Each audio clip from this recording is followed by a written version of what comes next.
going on. I would have thought it was just another one of their blow stories if the fact that Sunday the head of Citibank hadn't resigned, the head of the board, and so, it gives some credence. And of course, you're not hearing anything in the media about this. But this is something I also saw in the Bible codes, but I also thought it was in reference to myself in particular. I never really realized it was going to be on a broader scale, but I've always seen where I would be arrested and shipped out of the country, flown out of the country. I never realized it was going to be on a more national scale. And so somebody had sent me the executive order that was actually, I think it was Reagan, or it was Clinton before he left office, had written out this executive order allowing the government to exactly do this. The president to just, only executive orders are unconstitutional. Presidents can't write laws. But Nixon snuck in this backdoor route through executive orders, which actually gives the president illegal authority to write laws. And so every president since then has been doing this, and they call it through executive orders. And that's what they've been doing. They've been setting up everything through executive orders for martial law, for internment camps, for making America a police state. Because this way there's no official congressional record on it, no congressmen are voting on it, you have no say on it. An executive order can be pulled out from under the hat and enforced for some reason, even though they're illegal, and nobody can say squat about it. And so this whole arresting thing, putting people on planes and shipping them out of the country, is all based on an executive order privilege that Clinton gave to himself before he left office, and now Bush is utilizing. And so it's very interesting. I mean, it's like I said on one of my lists, what are you going to do? If you say something to tick off all the Muslims, were they going to put you on a plane and ship you to a Muslim country to stand trial? And so this all falls under the World Court jurisdiction, the United Nations taking over with the World Court jurisdiction. Very interesting times, if any of that is true already, that 3,000 Americans without due process of law, just being handcuffed, taken to planes and shipped out of the country. And so that's unprecedented, in your face to every American out there, against the Constitution of America, saying we're going ahead with this New World Order, whether you like it or not. They're going to stand trial in a world court of law. They say the reason they did that is so the president couldn't pardon them. But it goes much broader than that, because I've seen it happening. I've seen it happening with just civilians who have no stake in banking or economics or, just everyday civilians. And so it's going to get bigger, and it's going to get broader, and it's getting more and more in your face. It almost makes you wonder, is this November, is this the month finally things are going to start to roll? Are things going to get rolling? Because so many times we see different time periods where things could actually get rolling, and they don't. Everything's delayed. And this seems like another one of those times. It always does, these months. Eventually things are going to start happening, and there's always so much that does happen behind the scenes, and you just can't wait till things start happening to where the media has to acknowledge it so people would wake up. I know so much of the older crowd, it seems like 55 and older, where if it's not mentioned on TV, then it's not happening. The 55 and older crowd simply just don't get on the internet, don't pay attention to the internet news, and so just really out of the mainstream, and to where you've got the internet crowd where they don't even watch television news because they realize what propaganda and lies it is, and get their real news off the internet. And so it's almost like a population divide, to where the younger crowd, middle-aged crowd, understands what's going on, and the other half just is totally clueless.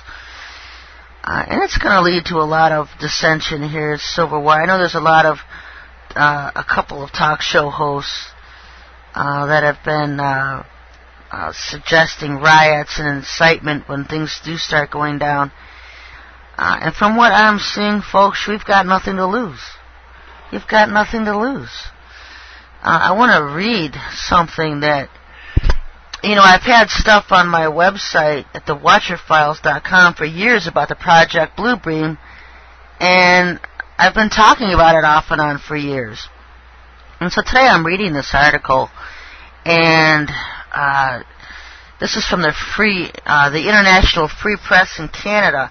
And what they did was they added a lot more stuff into this whole NASA Project Bluebeam.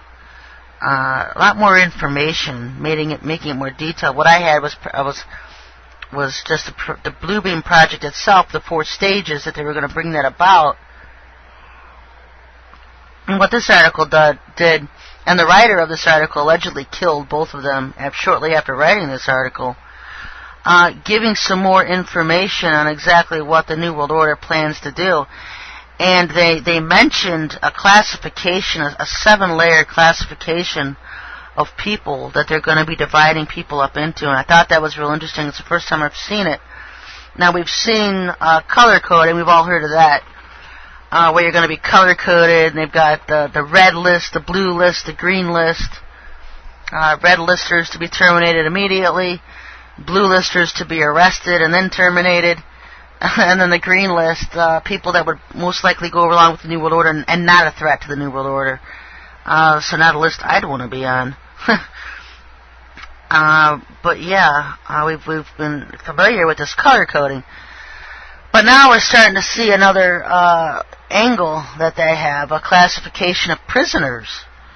And I think it was last week I said on the show or the week before, if they're coming to arrest you to take you to an internment camp, don't get taken alive. Fight for your life. Defend your home and your family against these soldiers.